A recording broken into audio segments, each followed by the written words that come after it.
The ride home from the zoo was very quiet. Both Natasha and Douglas, not having an afternoon nap, slept most of the way. When they arrived home, it was Douglas that was awake. Natasha refused to wake up. Alison placed baby Tasha in the stroller and had Douglas steady himself on the handle as she walked the two of them upstairs. Once they were in the apartment, she checked Douglas and found his diaper needed changing. Natasha was laid down on the living room floor on a blanket to continue her nap. Douglas was walked into the nursery to have his diapers changed. Douglas was changed from the disposable diapers he'd been wearing all day to his more traditional cloth diapers and plastic pants. Does my baby enjoy having this done when his diaper's changed? Yes, he does. Alison then cleaned it up with some baby wipes, then she put Douglas in his crib so he could finish his nap. Alison next checked on Natasha. She found her fast asleep.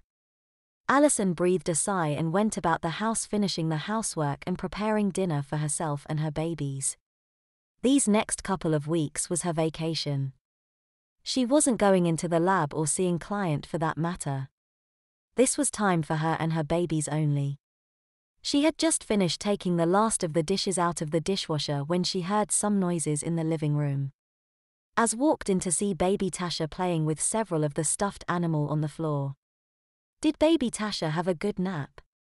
She beamed. Stay right there and I'll get some supplies so we can change you yucky diapers. Mommy, my diaper not yucky. Natasha said. Tasha not need a change. Alison walked over to Natasha and pulled open the back of her diaper. No, Mommy needs to change baby Tasha diaper, or you'll get diaper rash. Alison then left for the nursery and returned with the necessary supplies and started to change her wet, messy diaper. Natasha sat pouted as she did so but gave no real resistance.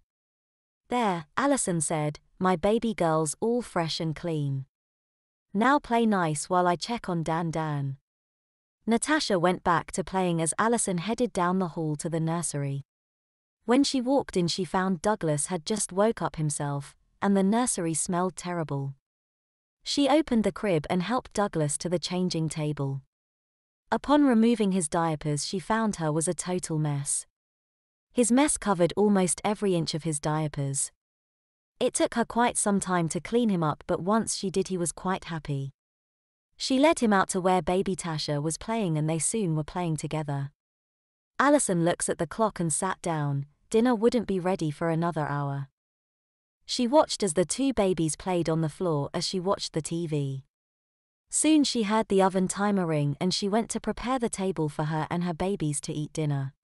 She checked the casserole to see if it was done, then that she called her babies.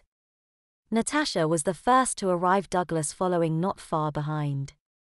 Okay babies, let's get you in your chairs so dinner can begin. Douglas was first, and strapped into his high chair with a bib fastened around his neck. Next, Natasha was placed in her chair fitted with a booster seat and seat belt. Natasha was given a small plate of food and a spoon with a sippy cup of milk. Douglas was fed and given a baby bottle. Once done, both babies were given bottle and set out in the living room so Alison could clean up the kitchen. Douglas watched from the playpen as Natasha started to rub the front of her diapers. Natasha was suddenly rocked back into reality as Alison received a sound swat to the back of her diapers. Next, Natasha found herself being pulled over Alison's lap and soundly spanked. Then the crying baby Tasha was placed on a small stool in the corner. Now baby better not move or the next spanking will be with my slipper. Natasha was made to sit in the corner as Douglas was taken into the bathroom and given a bath. Douglas was diapered, dressed in his pajamas and placed in his crib for a good night's sleep. About an hour later, Natasha was taken from the corner. Alison sat her on her lap and replaced her son's suit with a sleeper. Over her hands this time were placed a pair of padded, thumbless mitten. Now my naughty baby can wear these for a day so she can learn not to play with her diapers. Alison was then placed in her bed, given a bottle and told to sleep. Alison found it hard to get comfortable with her bottom so sore.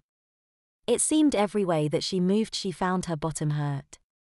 Finally she fell asleep on her stomach.